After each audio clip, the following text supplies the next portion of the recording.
You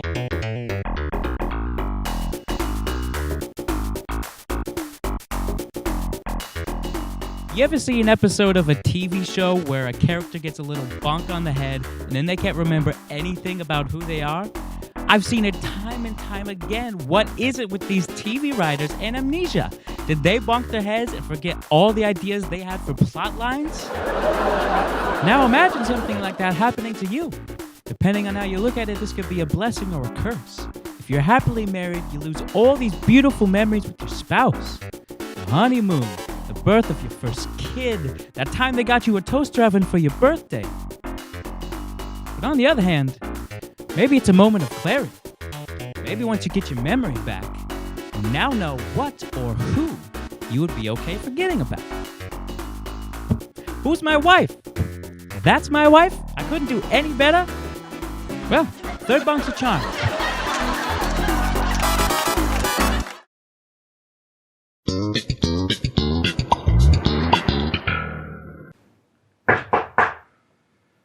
Who is it? It's Dawson. Oh, come on in.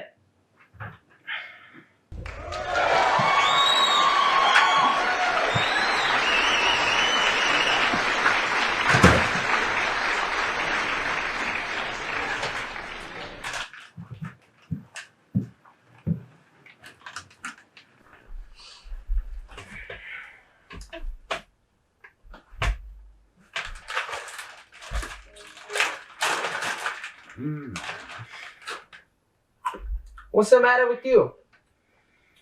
I don't know. I think I hit my head or something. It hurts. What do you mean you think you hit your head? You either hit your head and you know it, or you didn't hit your head. No, I'm like 95% sure I hit my head. You are 95% crazy.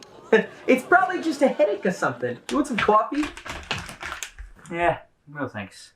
Oh, and you're turning down coffee now? What's the matter with you? Quit grilling me. You know, I got a question for you. How did we get here?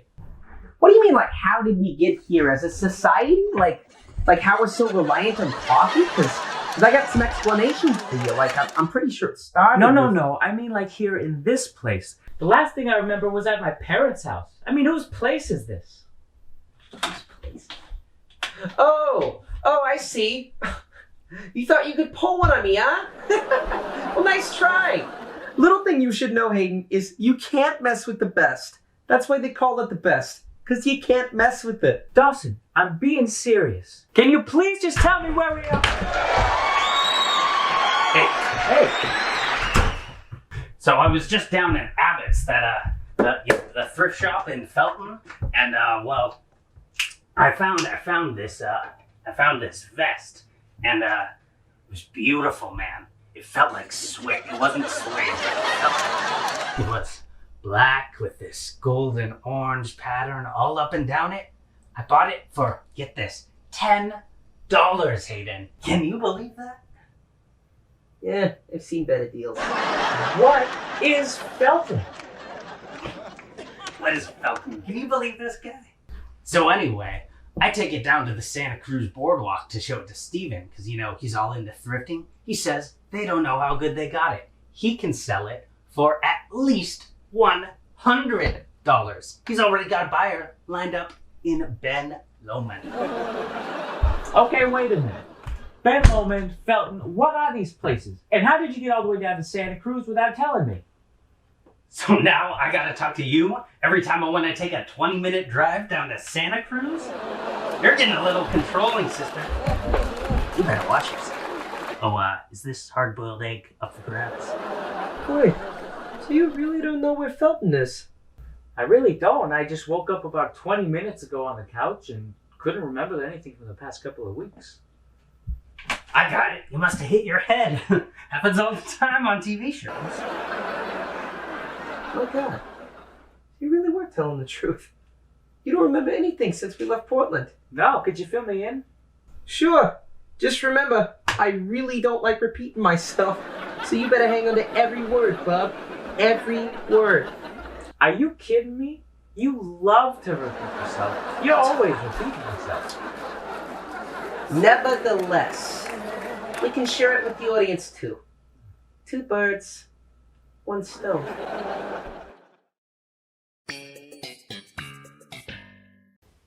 So we were just getting into California when a van started to act up? Yeah. That was exactly what I just said. Didn't I say every word? You did, all right. Every word. Anyway, we were driving down I-5 at about 10 miles an hour for 20 minutes straight, just riding the shoulder like a bunch of idiots, when I luckily found us a mechanic in Weed, California. Some mechanic this guy turns out to be.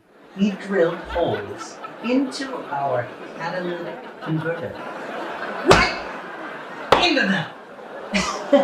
And we just sat there and let him have his way with it. We were like a bunch of lemmings marching to our death. It's an Arctic road. Again, with the Arctic runs. Shut up about the Arctic runs. Okay, so let me guess. It didn't work? What do you think, Einstein? You nearly sent us to our death. Like the lemmings we are. Anyway, we got about a half hour out. The van started only going 5 miles an hour. We could not get it above it. So we had to turn back. We called up our friends, the Nathans. Sure, yeah. We asked if we could stay with them. They said yes. Just so happened, they were also hosting another guy, musician like us, also used to be an actual mechanic. So the next morning, he just fixed our old hunk of junk right up. Wow. So where did we go next? Tahoe, baby. Tahoe.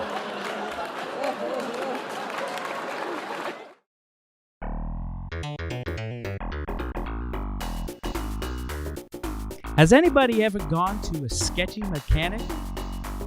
I feel like 1 out of every 3 mechanics are contractually obligated to be the sketchiest man on earth.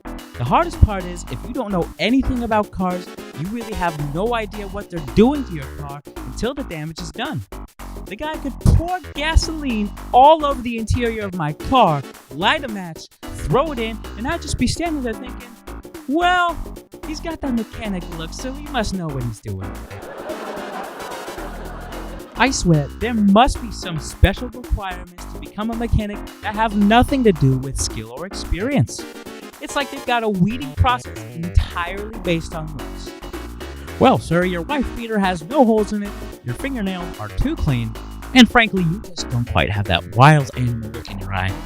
I don't think I can certify you to work on motorized vehicles.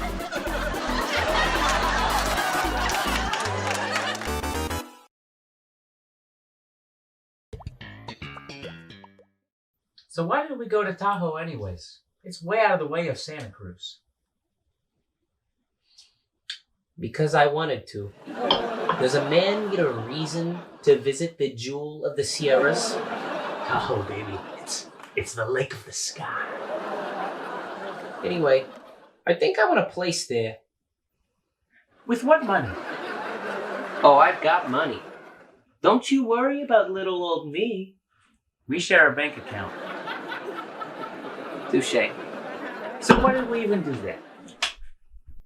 Well, we rented bikes for super cheap. That way we could cover more ground. Tahoe's basically heaven. If you only have one day in heaven, you ain't going on foot. No siree, Bob. Best part, though. Gotta be those casinos. I learned those babies like the back of my hand. But don't tell me you gambled all our money away.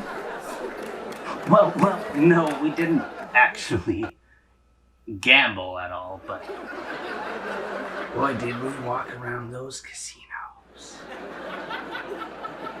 Okay, I get it. Casinos. So, now tell me what we're doing here in Santa Cruz. Well, you know that church we visited like 6 weeks ago? Yeah. Well, get this. We're the band now. Till December. When we head back home. With the rain. With the clouds. Where seasonal depression is booming. Okay. Pretty good gig, though. I mean, we still get to play music for a living, and COVID can't take that away from us. That is true. That's true. Yeah, pretty sweet gig. It ain't Tahoe. but it's definitely something. Oh, hey, did you take that antique canteen down to Abbott's thrift store? Antique canteen. Try saying that 10 times fast. You know, I tried, but they were not interested in that thing.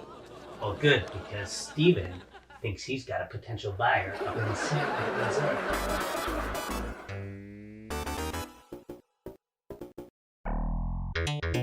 What is it about moving to a new place that just drives people out of their minds? Personally, I really enjoy it. There are a lot of perks. Get away from your old neighbors that are always inviting you to their son's choir concerts. And if you're lucky, you might get a bigger yard. My favorite part, though, has got to be the housewarming gifts. If I could, I would try to move at least once a year just for the fresh batch of housewarming gifts. It's like a second birthday. The one thing is, don't we all know that one person who is maybe a little too charitable? They basically empty out their entire attic full. But half of the stuff hasn't even been touched in decades. I'll take the toaster oven and the coffee pot if you got them. But do I really need this beat-up canteen that your cousin puked in 20 years ago?